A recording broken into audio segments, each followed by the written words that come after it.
All right. Hey guys, welcome to this episode of 30 Something with Sonni. I'm so excited today. I'm joined by Niro Feliciano. She is a cognitive psychotherapist who's based in Connecticut. Niro, we've been doing this series that I'm calling Love in Lockdown, where it's essentially about how to tolerate your partner when you're around them all the time. And we covered last week all kinds of generic topics about keeping the spark alive and whatever. But I found that the response and the reaction was so great. People wanted their specific questions asked. So thank you so much Sure. for doing this. Just so My pleasure. we can quickly get a description of what it is you do. We had this chat a little bit before we started recording, but a cognitive psychotherapist, tell me how you guys are different from other therapists. Sure. So with cognitive behavioral therapy, what we do is we look at the thoughts that precedes a lot of the mood changes that we have. So anytime someone's anxious, depressed, stressed, there's usually thoughts or a story going on in your head that's on replay that you're thinking. We might not always be aware of what those thoughts are. So what cognitive therapy does is we get into it. We try and figure out, we sort out, what are we thinking that is making us feel the way that we're feeling? Or what are we thinking in response to a certain environment or situation? And then we go from there. And you guys give actual sort of practical, I don't want to call them exercises, but from what I understand, and tell me if I'm wrong, things that people can do in practice to sort of eliminate that negative talk. Yes. Yeah. Well, we challenge the thoughts, to really find out, are they true, by looking at what's the reality around us? What's the evidence that we have to support that thought? Or if we don't have very much concrete evidence, if what we're seeing in front of us is actually very different than the story that's kind of playing in our minds that are creating the emotions that we're feeling, especially the negative emotions, then we learn to replace those thoughts. So there's a series of techniques you can use to do that. So I am a cognitive therapist. I use a lot of different modalities. I do a lot in mindfulness, relaxation, mindfulness-based stress reduction, because we all need that right now. You need Yeah. that so much. Well, you have 4 kids, and Yes. I that's a lot, girl, and you're working That's like remotely 100 still. kids. Yeah. Yes, 100 kids. I mean, what is the difference between 3 and 4? Because I hear differing Uh-huh. opinions. Everybody's like, well, 3 is the hard one. And then I hear people say, no, 4 is when you really lose it. So what are your Th- thoughts? 3 is definitely a hard transition because you're going from like man on man to zone, as people say, Hmm. right? By 4, you've kind of lost control anyway. So your mindset is in a different place. There's no resemblance of control. Hmm. You've kind of given that up when you had 3, but there's definitely more laundry, especially, especially more people to feed, more activities to drive to, and just more attention to give the kids when you have 4. So yeah, there is a difference, but mindset shift from 3 to 4. Right. Yeah. Well, I want to dive into these questions. And since we're on the topic of children, I didn't exclude any sort of subcategory of questions here. I really wanted people to submit questions that were relevant to their lives. So we have people who are parents, we have people who are, married rather than just partnered up. We have people who are just living together, people who are trying to live together. So since we're Yeah. talking about kids, I want to get this in right off the top. Moms, or I guess I should say the partner staying at home and doing the bulk of schoolwork, we are losing our minds. Yes. What is a practical tip or strategy for, we have to do the work, so it's not like we can walk away from educating our kids. What are some practical tips from just getting back in the zone so you're not screaming? Okay. Yes. So, and I've had to use these tips myself, and don't think just because I'm a therapist that I haven't been screaming. We have, all of us have.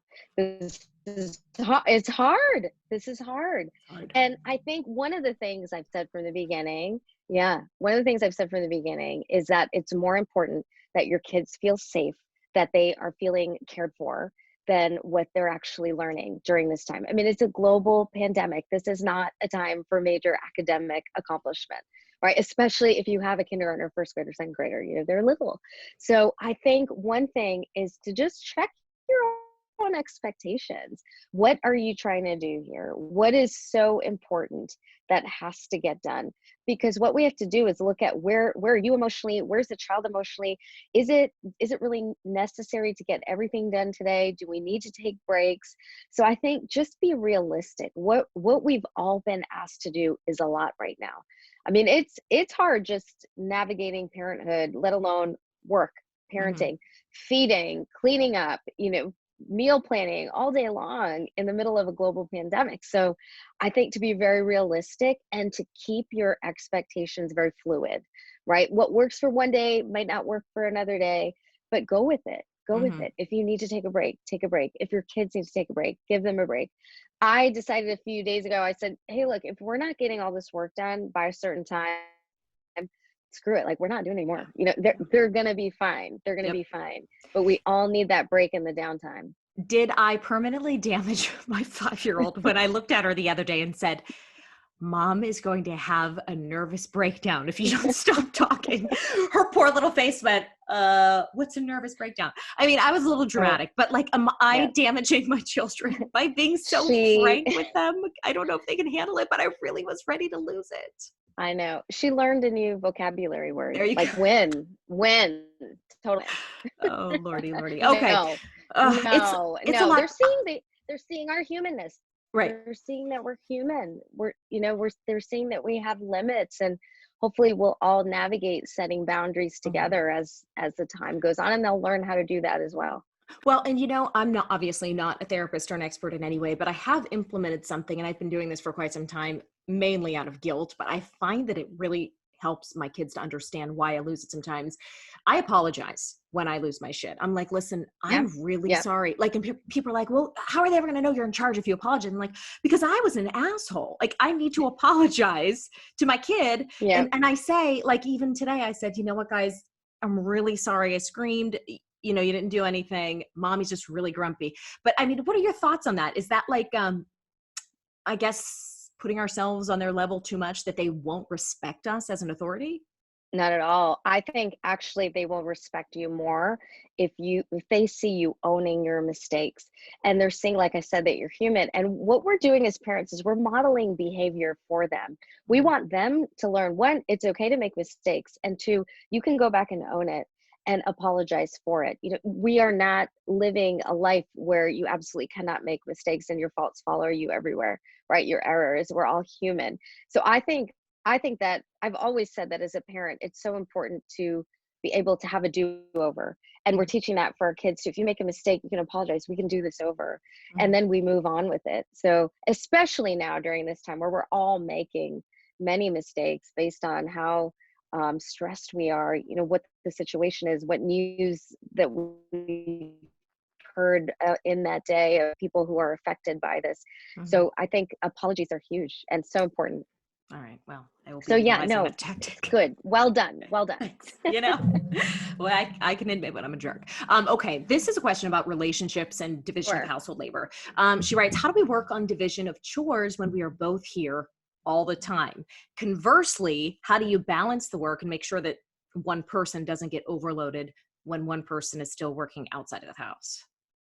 Yeah, this is a good question. I've actually gotten this from different clients, especially because in many ways we have to reassign role division and job division, because it's different when, say, you have a stay-at-home parent who has several hours in the day uninterrupted to get some things done, and now that's been taken away, right? And so we may be in the mindset, both partners, that all right, this is your job, this is my job, but now we have to redefine normal for right now and what's going to work for a family. So part of that is just having the conversation. Okay, look, these are the household tasks, including homeschooling that has to be done, including meal prep and cooking that has to be done. So how are we going to do this together?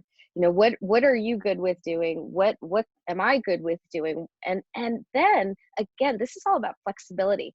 On some days we have to check in with each other and say, I don't have it in me to do it. I don't have it in me. And we have to set that expectation that both of us are allowed to have that conversation, and that's okay. And then we help each other out. Do you recommend like setting a specific time to talk about this? Because I think you're right. We fall into the routines in normal life of doing what we do. And I think the expectation is there. Do you suggest that couples maybe like dedicate a time at the beginning of the week and say, okay, this is what you're doing this week? Does it need to be that like specific? I think if you can stick to that, that's great. I think these days it's kind of hard to have that kind of routine, but I'd say at least once a day. Hmm. Because how you feel on Monday may be very different on Friday, right? So maybe the schedule that you created on Monday might not work for the whole week.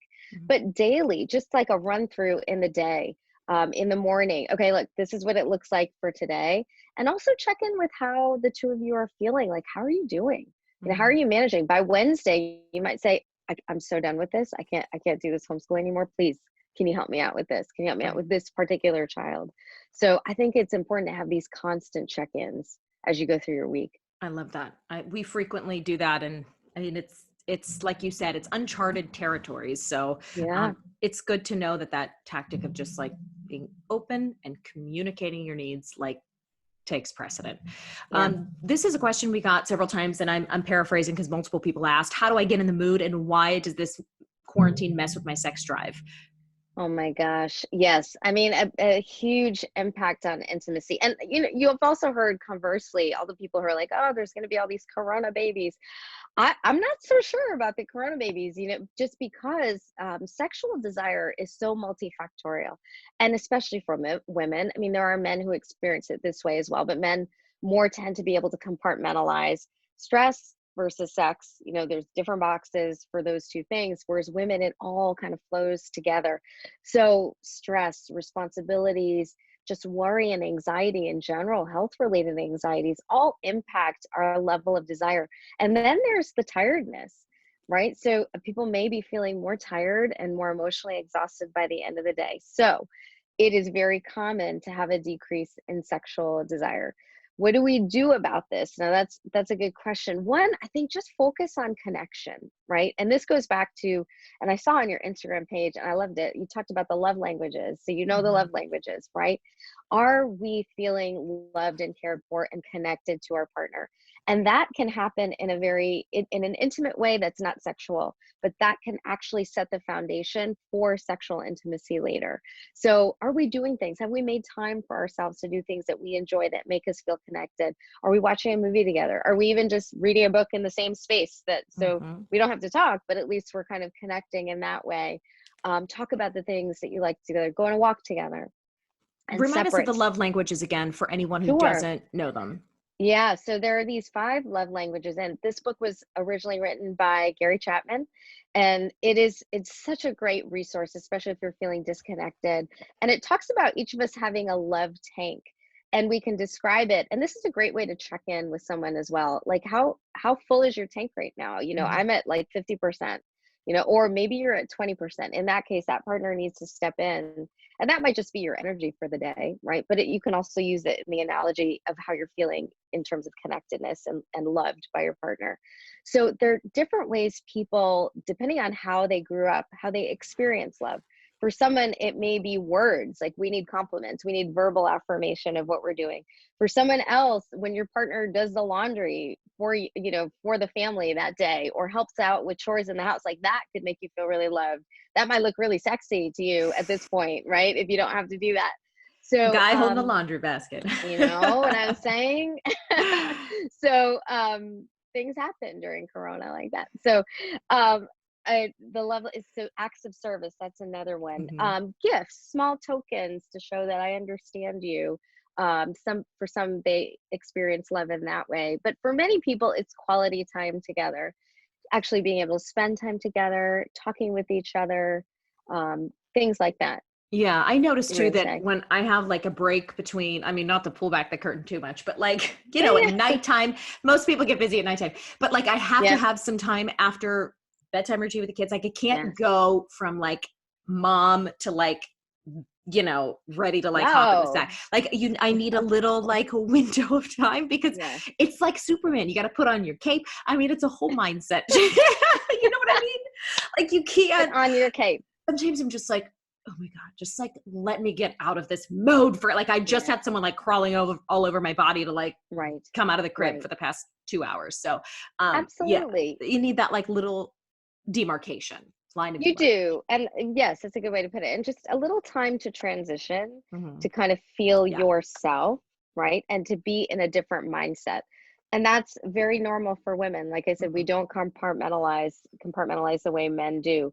So we need that time. And I think that's also important to have that conversation with your partner and explain it to your partner. And again, I'm very genderizing this whole thing, but Right. it can go the opposite way as well. Sure. Sure. Yeah. I mean, this conversation is intended for any couple, but like you said, I mean, we can be women and have a completely different experience. So, Yeah. Okay, this one is so funny. My partner annoys me when he chews. Help. What is that called again? It's like an actual, I'll yes, have to look it up, but yes, like, it's yes. like a phobia of some sort. You can't Yep, stand the yep. sound of people chewing. Okay, so I have to tell you, you had sent me this question before. I like laughed out, spit out my coffee out loud reading it. And I'm going to tell you why I did. Because so I have known my husband for 20 years, and not until we've been in this pandemic have I realized he's a heavy breather, like all day long. A heavy Is he breather. a mouth breather or just like a heavy breather? I don't even know where it's coming from, but he's a heavy breather. And I first tried to address it very passively aggressively, which you should not do, because it only just, I was like, babe, do you like want some Zyrtec or Flonase? What's impeding your airway, honey? We need to fix this. Exactly. So, and he looked at me, he was like, he's a physician. He's like, no, I don't like to take medicine. I have to take, I'm like, for real? So then all of a sudden it just got really annoying to me. We were sitting at dinner, and I just looked at her and I go, who's breathing right now? And my 8-year-old just stopped, like she stopped breathing because I think I was so scary. And in my mind, I'm like, I'm not a therapist. I'm a crazy person right now. Like this is, so, okay. So just getting back to the question, there are going to be things that come up for you just because you're stressed. And that's one thing to ask yourself, what is going on with me right now that this is affecting me so much? It could actually be that behavior is annoying, but also we have to look at, why am I not tolerating it now like I have in the past? Mm-hmm. Now, that's not to say don't have a conversation about it. You can have a conversation about it. You have to decide, is it worth it to have this conversation right now? Because is there anything that person can do? Maybe it is, and then you can approach it in a way that's gentle. I know this is crazy. I know this is really crazy. It's probably because I'm so stressed out right now. But I have to tell you, is there anything you can do about this, right? I'm laughing because, like, how do you say that? Is there anything you can do about your breathing? Like, or chew? I mean, these two things are just vital to survive. The eating and the breathing. We need to work. Right. But it is, I mean, you're right. And it's a sensory thing that I think really just grates on people. But you do have to talk about it. You do. Maybe, like you said, a more tender way of bringing it up. And then also for yourself, when that's going on, try and find another focal point. Like when you're in a restaurant and you're talking with your friend or your partner, but you're really listening to the conversation at the table next door because it's interesting. So you can do that in your own home. Try and find something else to focus on. Yeah. I love that. Yeah. Okay. Absolutely. This next one is kind of generic, but if you could just give us a few tips for sure, some good ways to keep the lines of communication open while we're stressed. And I do think many of us, like we said, we're not in our typical behavior patterns because these are extraordinary circumstances. So maybe someone who's having a difficult time identifying those and communicating those feelings. Right. I think, one thing, and we talked about just checking in with each other and having that little meeting to find out how you're doing daily, but also to let your partner know. Several weeks ago, I said to my husband, I am going to apologize right now for taking out stress on you. I know it's going to happen, and I'm not always going to be aware of when it does. So let me know when I'm doing that, when I'm making you feel bad for something that, you shouldn't feel bad about. That's not my intent. So I think even just giving each other permission to talk about it and to talk about how your partner is making you feel can make a difference, and start from the place of, I don't want to make you feel this way. I don't want to create stress in your life. I don't want to make you feel bad. It might happen now. We might do this to each other just because we're in a really stressful situation. So even just to kind of open the conversation in that way by giving each other permission to talk about it, I think is important. And then also just focusing on things that you can do even during this time, like we talked about, that connects you, gives you opportunity to talk. Set time away from the kids. I mean, that's important too. Hard to do. But it's hard. Early bedtimes make a huge difference, though, I notice, in the way that we can process the next day. We can get the kids down early and get that extra time to just chill. Right. Or even it's okay to put on a movie for them and say, hey, this is their movie time. Mm-hmm. And we're going to go have a glass of wine and talk some things through and just, spend some time with each other. Um, So there are different ways to do it, but mhm. well, I was going to say this next question is kind of dovetails into that. I wonder if you could maybe just put a bow on it by addressing this. This person says being around my partner these days just plain annoys me. What can I do? But I feel like you're already kind of speaking to some tactics for that. Sure. And the other thing to think about is, do you need space? Are you someone that Mhm. needs some space? Because she may or he may not be getting that space that they need so that they can fill themselves up and then go back into the situation. I think we have to look at what about your partner is annoying you, and were these things in existence prior to this pandemic?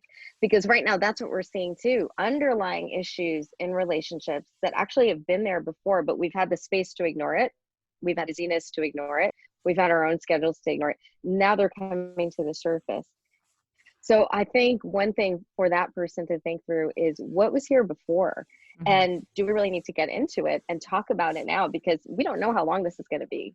Do we need to talk about the fact that maybe we can give each other space? Maybe we can give each other breaks. Hey, you take the kids for an hour right now, and then give me the next hour to do some self-care and something that I want to do. And will that make for a healthier environment? So there are many reasons why that can happen. Some of it too is just stress. Mhm. um, and hopefully you can talk through that and take a little space. But I think we have to look at exactly what's going on in that particular situation. Absolutely. Love that. I love this next question so much. I didn't know that we needed to talk about this until she submitted it. It Okay. says, we have differing views on politics. We normally don't Mm, discuss it, but every time we talk about the current situation these days, it ends up there. I always leave the conversations feeling very angry. I would imagine this is playing out in many households these days. yeah, yeah, for sure. And there are other topics that bring this up too, as well, where people have such a difference in opinion, and politics is a big one. I think when to just identify the issue with that partner at a time where it's not occurring. So to say, do you notice every time we talk about this, I end up walking away feeling terrible. I want to know, do you feel bad about it too? Hopefully they'll have some sort of remorse as well, Mhm. and not walk Mhm. away and say, no, I'm fine. But regardless, if you feel bad about it, it's important to talk about it. And then think about, if we never come to some sort of resolution, if it always is going to end up in this negative place, maybe we don't go there right now. Maybe we don't have those conversations. Definitely don't have them at night before you're going to go to bed. That's like Right. an icky time to have those conversations. But maybe agree to say, hey, when we're going down that road, let's redirect. Some people have a code word that someone throws out there when they realize they're going in that direction, and that could be for any conflictual topic that's not a good time to talk about it. They throw out the code word which says, okay, we're gonna stop it right there and change the subject.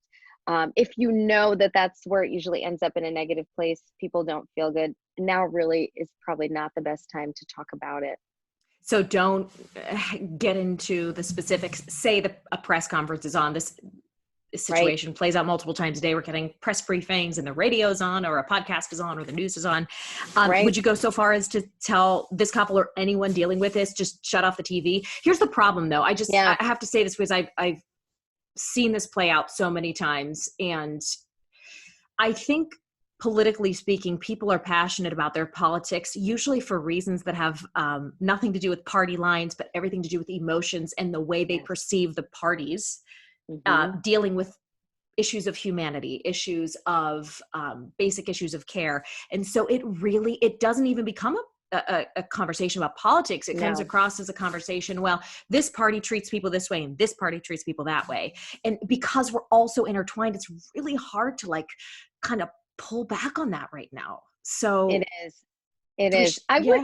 Yeah. I think it depends on how conflictual it gets. Or can you have a conversation at the beginning and say, "Hey, look, we have different feelings about this, and we have to decide, is it more important for us to express our feelings and know that our partner may not agree with it? Why are we expressing it? Are we trying to get that other person's approval and agreement, right? Which may never come. So maybe Right. we have to ask that question. If you're never going to agree with me, are we just want to air our opinions and just express it out loud because that's validating to ourselves, and we want to talk about it? Or does this always end up in a bad place, so maybe we shouldn't talk about it? Maybe we should kind of think these thoughts in our head and just both watch it. Do you think people in relationships should, I don't want to like ask for statistics here, but should always agree politically? Do you see successful couples that have identical views? And do you see successful couples who have opposing views? And what is the more sort of the better outcome in couples that are same or couples that are different? So you can have good outcomes either way. Either way, it all depends on expectation, right? What do we want out of this, right? Like I said, am I looking for you to agree with me on this? Or have we accepted, is it our expectation that we're not going to agree, right? We come from two different backgrounds. We think about this in two different ways. And that's a place that we don't see eye to eye, but there's so many other places that we do. Mm-hmm. So we're going to focus on that. So it really depends on how we're looking at it from the get-go. What are the expectations we have for this area of our life and how it impacts our relationship? So you can have people who are absolutely the same political, right, viewpoints, and they can do really well. And you can have them that are opposite. Now, I think it really depends on the couple, though, because if politics is of utmost importance to them, it governs everything in their life. If they're of opposing viewpoints, that can become more conflictual, right? So I think it depends the degree to which it defines them, the degree to which it's important in the relationship, and then you can look at outcomes from there. But there's such a range, right? There's such a range of how important it is to people, and then there will be a correlation between that, I think, and the relationship, kind of the success of the relationship. That's a wonderful answer. I'm glad we really dug in there because emotions are running high at this time. Oh, so completely. That was a really great question. Okay. This is another one too. A lot of people are dealing with split custody or shared custody of children. She's asking, how do I deal with my ex? We are practicing strict social distancing in my home. We're not going anywhere or seeing anyone, but he insists that the kids still come over and I know they are not practicing social distancing. How do I deal with this? This is a very hard question. And I've seen this in different scenarios. And I think, so right now what I'm hearing is her fear is the fact that they've been good about social distancing, as we've all been called to do, but her ex and that family there has not been, which then puts her and her children more at risk, right? So I think that conversation has to be had. She needs to let that person know, or he needs to let that person know that this is the issue here, and it comes down to social distancing and exposure and risk. And I don't know who in that circle, that family that has been social distancing. Do they have an elderly person? Do they have someone who is more at risk health-wise that they're also putting at risk? So I think we need to have that conversation. And a lot of times we don't want to talk about, especially right now, okay, well, that person's not social distancing, but there's somebody who is really close in my family. How do I tell them I can't see them right now? I think we need to call it out for what it is. This is a social distancing risk exposure issue. And that's the reason why this is going to be harder for us to have that interaction and connection. Offer other alternatives, and this gets really hard. But honestly, I think if that person has the ability to social distance, then if they want to be with their kids who are social distancing, because that puts the other parent at risk as well, then that's their choice to not social distance. Now, if they are an essential employee somewhere, because again, there's so many different scenarios why this person may not be social distancing, that's a different situation, but same risk exposure. So I think they need to talk about it. Maybe the person who is social distancing would feel more comfortable knowing how much exposure is that person having to the outside world. What are the safety measures they're taking? There's so many different facets of this conversation that could help one person feel a little bit more comfortable with it or not. But I think we need to have the conversation and get into the details of it. Yeah, it's hard. I mean, there's so many relationships with ex-spouses in particular that can be contentious, but yep. It literally could be a matter of life and death. So just being open enough to bring it up is a huge step. This is kind of a similar question.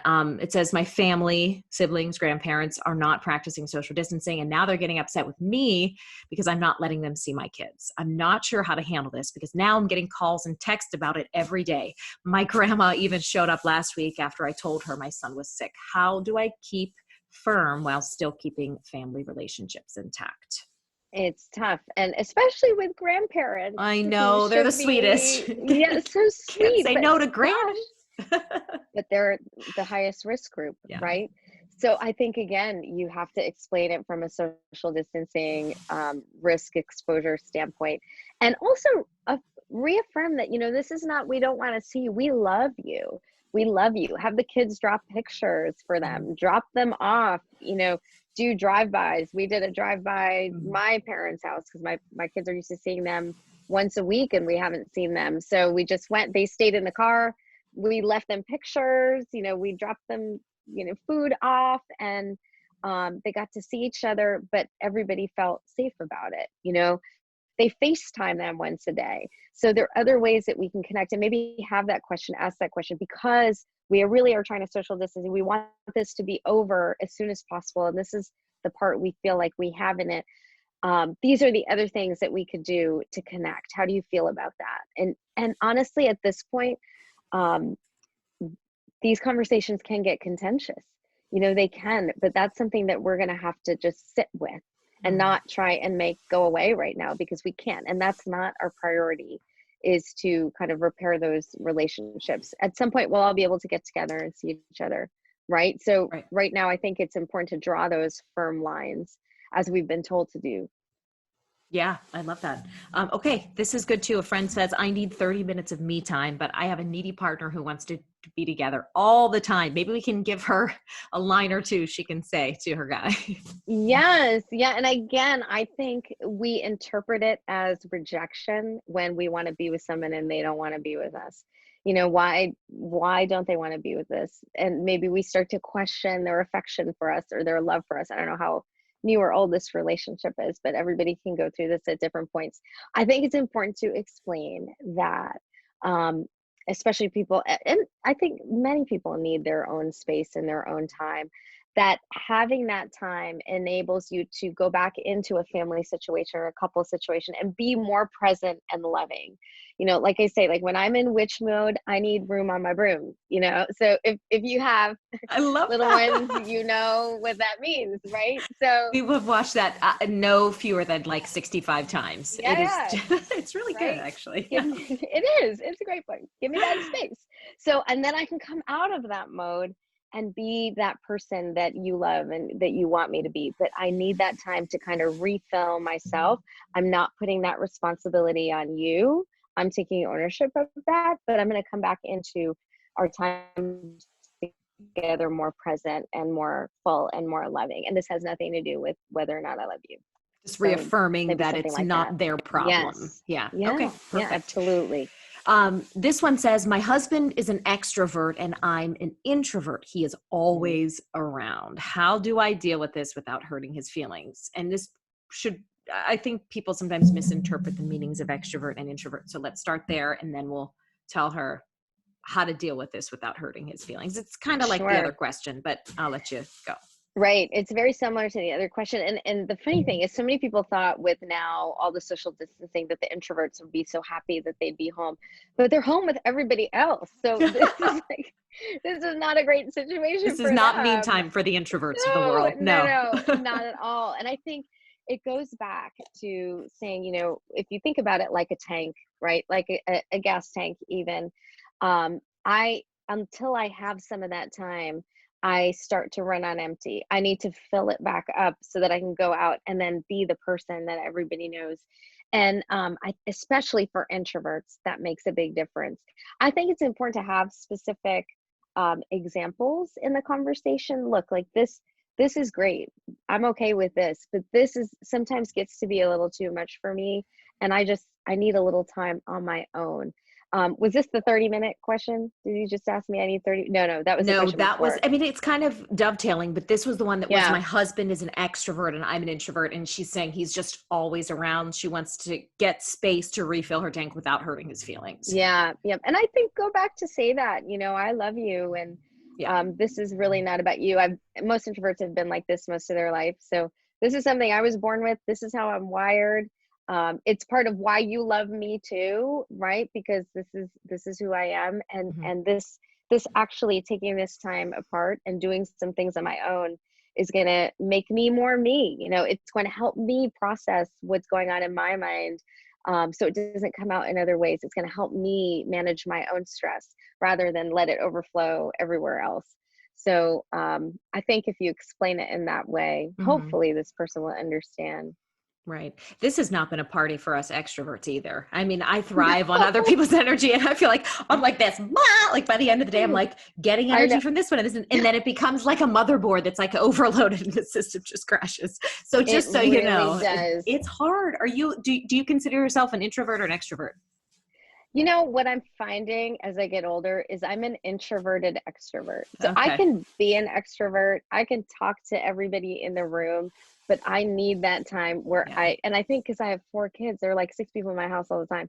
So like I need that time where I don't hear people, where there's silence and I can hear my own self think. You should use my my mental breakdown line. I'm just kidding. What is this? Yes. My nervous breakdown line. Honey, mom is going to have a nervous breakdown. No, don't do that. I think it's been done before here. Yeah. Okay. Maybe in not as nice a way as you did. Lord. I was like, I got to explain this in technical terms because they think I'm just kidding with them. I'm not messing with you. I'm really going to lose my mind. This is serious. Yeah. Okay. This is a question that I love because it kind of transcends the pandemic relationship issues. She says, I've been dating my significant other, my boyfriend, for over 3 years now. We were supposed to be moving in together soon, but now it seems like he's trying to put it off. He'll be 40 soon. Is he ever going to be ready for that next step? And she added, I'm his longest relationship ever, by the way. Okay. So if she were in my office, I'd have about 100 questions for her, like maybe more, because what I'd want to know is, so is he using the pandemic as an excuse to prolong it, right? Or is she feeling like he's not ready and that's coming out now? I think it ends up being a convenient excuse, it sounds like, for people who aren't ready. Yeah. Yeah. And what I think there's always a fear to bring it up. Oh my gosh, if I talk about him not being ready, then I'm giving him the open door to leave. But you want to know now rather than a year from now. Right. You want to know now. It's been 3 years. Like it's time to know. As my mom would say, shit or get off the pot. Yes. Like let's make this happen. Yeah. Yes. And if a global pandemic is not going to make you aware of it, nothing will. So ask the question and, ask the question, are you having second thoughts about us moving in together, about us taking that next step? And if so, can we talk about that? The other thing for this person to think about too is, are there other ways he's shown you his hesitancy? Not what he's said out of his mouth, but what he's done. Because oftentimes we hold on to the hope in the words, but there are many actions that have actually said opposite that we tend to minimize. We like to hold on to what we want to hear. So I think look at the whole picture. Look at the whole picture. And I think, or is it an anxiety issue? Like, does he not like to share toilet paper? So is it really pandemic related? I don't know. We have to think through the whole thing. So, is he anxious? So is that a piece of it? So there's so many different layers of it, but I think the important thing is don't avoid it. Find a time to talk about it. If she feels like, what, I can hold off till this pandemic is over and then bring it up, because it's also a difficult time to talk about those things. I'm going to be okay waiting until the pandemic is over so we can spend more time with each other, see each other and talk about it. Then I'll make that decision at that point. That's fine too. But just have her start to observe, I would say, what really is going on. Start thinking underneath it.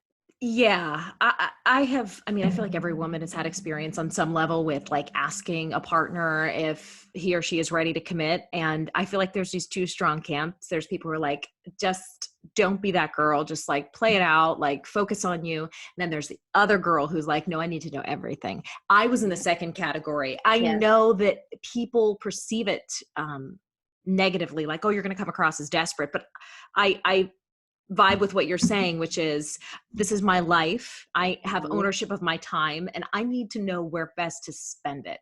But I Yeah. think there's some nerves there because no one wants to look like that girl who's like, trying so hard. Right. And I always say the flip side, you should never have to convince someone to be with Yeah, you. that's You true. should never have to convince someone to be with you. They should recognize it's a privilege Hmm. and want to be with you. You don't need to convince them of that, because you're going to end up convincing them at different points throughout your life then, Yeah. and Yeah. you don't need that stressor. Nope, You're you don't. you're worth more than that. You're worth someone really wanting to be with you and treasuring you, for all that you are. So I love that. I think, yeah, definitely ask the questions. And I'm sorry that it's coming up now Yeah. for What a her. But bad time. it's the other thing. It's been 3 years. I don't know how old she is. She said he's turning 40. But how much time does she want to invest in this? That's a Mhm. question to ask herself as well. How much time is she willing to wait? Love it. Okay.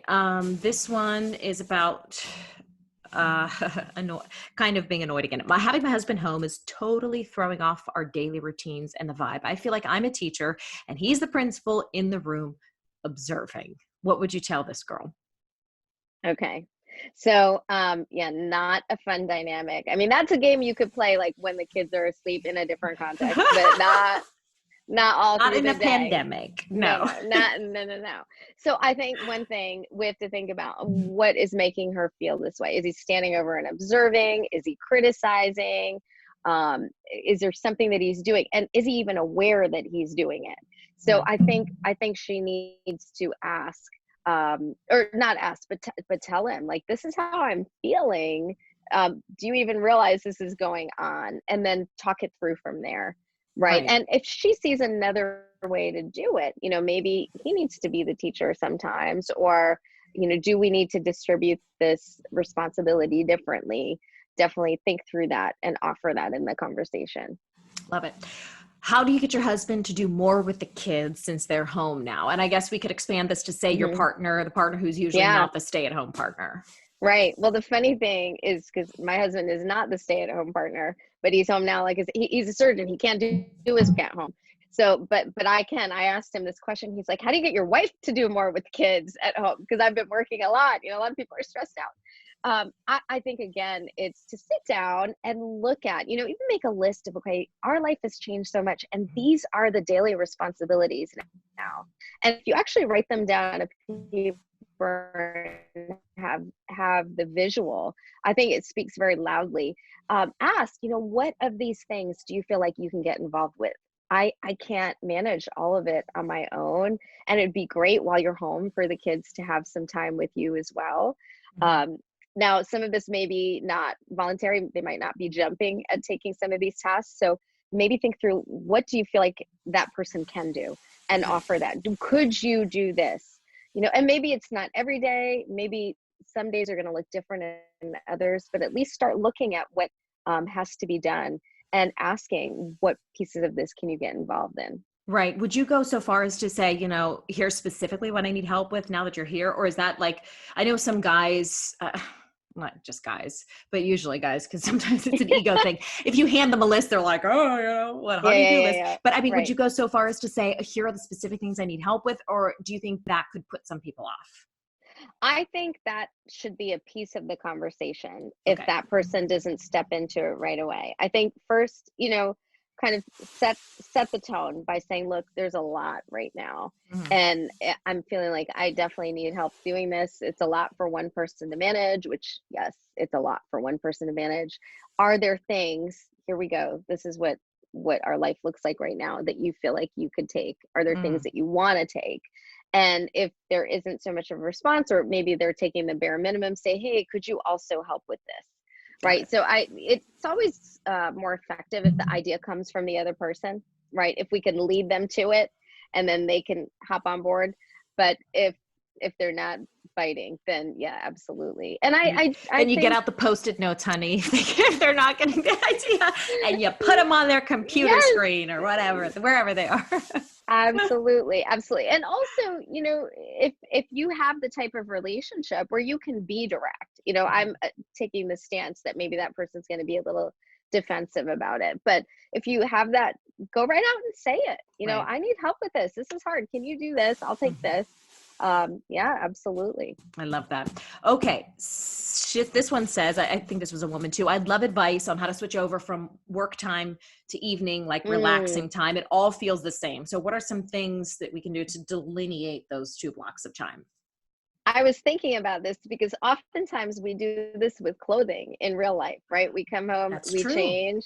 I was like, you could wear like your nice sweats for work and then change into your This is my more second pair W today. relaxing Right here. sweats. They're clean. I showered for you. You did. I did too. Yeah. So, I mean, I was joking, you know, we're wearing sweats all day long and sleeping in them too. So, Yes. if you change your clothes at all, like winning. But I think, you know, have time blocks. All right, look, at this time, work is done. I'm going to put it away now, get rid of the laptop, put away your stuff, clear your space. Maybe have some sort of, you haven't started at like 11 a.m., you know, which no judgment there either these days. So have some sort of kind of like you said, a demarcation where, all right, today, 3:30, 4 o'clock, 5 o'clock, whatever it is, no more work time. And think of another activity that you can do that would signal to yourself, okay, now it's break time. Maybe that's time for some self-care if you can. Some breathing, some reading a little bit of a book or listening to a podcast, you know, Sonny's podcast, or something that would tell yourself, okay, now we're in downtime mode or we're in relaxation mode. So something where you draw that line to differentiate between work versus evening mode. Love it. How can you help your partner through this mental roller coaster? There are a lot of emotions. And what I've noticed too is that, you know, everybody processes this in a different way. And some may seem like they're calm and cool and collected and aren't. So if you're with a partner who maybe processes things a little differently, how can you be there to support them without overwhelming them more? Yeah. You know, I think this goes back to, in some ways, those love languages we talked about. How does your partner feel loved and supported? And you may even want to just ask that question. What can I do to help you through this? You know, what can I do these days when we're home in this shelter in place that will make you feel loved and appreciated? And it's a great question to ask each other, just so we know, because like we've never been in, like we talked about before, we've never been in this before. So our needs may be changing. What communicates love to us may be changing. Like we said, like now maybe someone doing the laundry means a lot more than it would have a while back. So because it takes that extra responsibility out. So I'd say ask the questions of each other. And also those check-ins are so important, just to ask, you know, how are you doing? How are you feeling today? We know, especially as moms, people hardly ever ask us that question throughout a regular day, right? Never. And when someone Except does, our right, moms, because they know what it's like. Right. Or maybe our friends, right? Mm-hmm. We don't see as much now. Right, But I know right. oftentimes when I have a client come into my office and the question, there's often tears because there's a lot that we hold in and we don't even realize we need to answer that question for ourselves until someone asks us that. And sometimes we don't even realize what we're carrying until someone asks us that. So just on an aside, check in with yourself every day. Ask yourself, like, how am I doing today? What do I need today? So based on how I'm feeling, look at what you have lined up for yourself today and ask, is that all doable? And is it doable by me?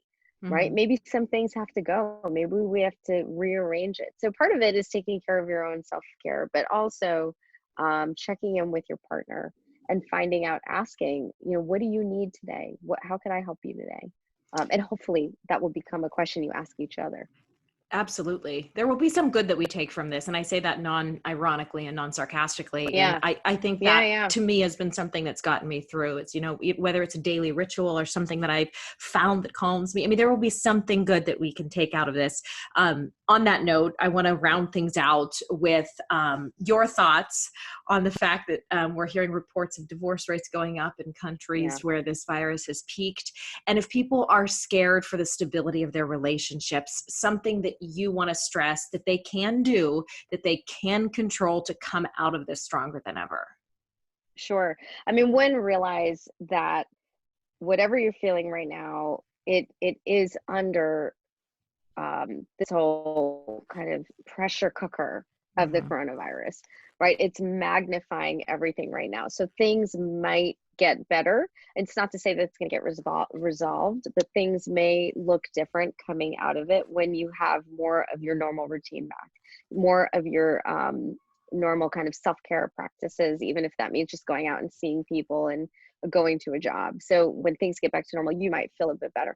But I think honestly, Sonny, I think that this is a really good time to work on the relationship because we're forced to, and we don't know how long it's going to last. So if already it's stressed, we don't know what 3 or 4 weeks are going to look like.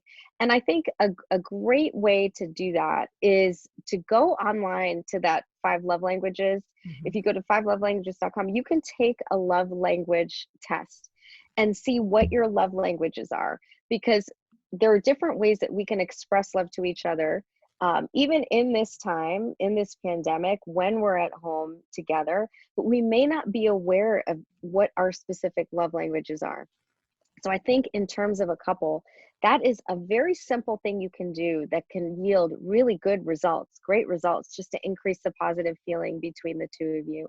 And again, going back to validating the other person's feelings, when you see that they're stressed, right? Maybe they've taken it out on you and you're reacting back to it. But as soon as you see their stress, call it out. Say, you know what? I can tell this really stresses you out. I can tell you're really frustrated. Is there anything I can do to help you? Right. And especially if you've been reactive, that's a response that's going to really catch someone off guard. What do you mean? It can automatically disarm them and create a little bit more space for vulnerability, which is really what we need right now to make the connections and heal some of the wounds that either have been um, in existence in the past or that are being created right now amidst all of the stress.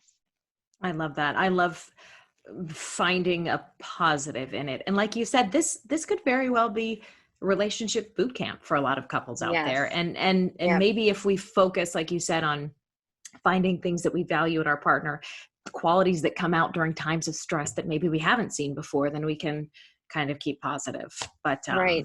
yeah. And as much as you can, try and look at what is that partner doing. They might not be doing everything for you, but maybe, like you said, if we can focus on the positive, are they helping in any way? How are they contributing to keeping us all going? To try and think about those things as well and look at it in the context of the big picture, not just the one thing you asked them to do that they didn't do. Right. Right. So, yeah, I'm going to be having a series on relationships coming up pretty soon on my podcast as well. So, hopefully, that will be helpful to give people a little bit more specific tools and tips to work through it. Yeah. Tell us where we can find your podcast, what it's called, any Sure. website or social channels. Tell us where we can find you. Sure, absolutely. So I am on Instagram under my name, Niro Feliciano. I'm on Facebook under Niro Feliciano, the Incidental Therapist. And I have a podcast called All Things Life with Niro Feliciano. And really, I just launched it in March and kind of Yay. scrapped my whole first series and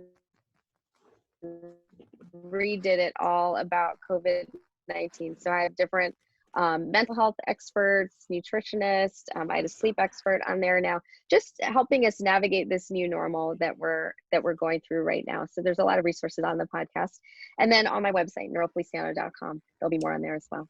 You are so amazing. I really appreciate your time. Oh, We set this all up through Instagram. So I appreciate you did. trusting me to interview you after being creepy stalker person on Instagram. Not at all. Not at all. I love following you on Instagram. You're awesome, and I think so vulnerable and human, and you make us all feel normal. When I saw you eating your Cookie Monster ice cream in your closet, I was like, that would That totally make me happy right now. and that was Yeah, not like plussed up. Like some people do stuff for social media. It's like sticky. I'm like, no, I literally carried the paper no. bag in there and I was like, oh, it's the perfect melted consistency. I was like stirring it up. Andrew walked in and he was like, who did I marry? Like, what are you doing? But I have to because, they'll chase you wherever to get a little bit of ice cream, the kids. So They I will. have to protect my sanity. You know what I mean? I saw that and I said, forget this cognitive therapy. Just I'm going that route. I'm a big believer in locking oneself in any closed space and Yes. having as many ice cream cartons as possible. It's my therapy. You are the best, Niro. Thank you again so much. I appreciate your time today. Oh, so great. And great questions. And thank you for having me. We'll hopefully talk to you soon. I'd love to bring you Yeah, back if you're open to it, if we ever do any, when all of this craziness has passed and, have you weigh in on relationship stuff because it's a big part absolutely. of our Anytime. I'd be awesome. happy to. Okay. Thank you again. Sure.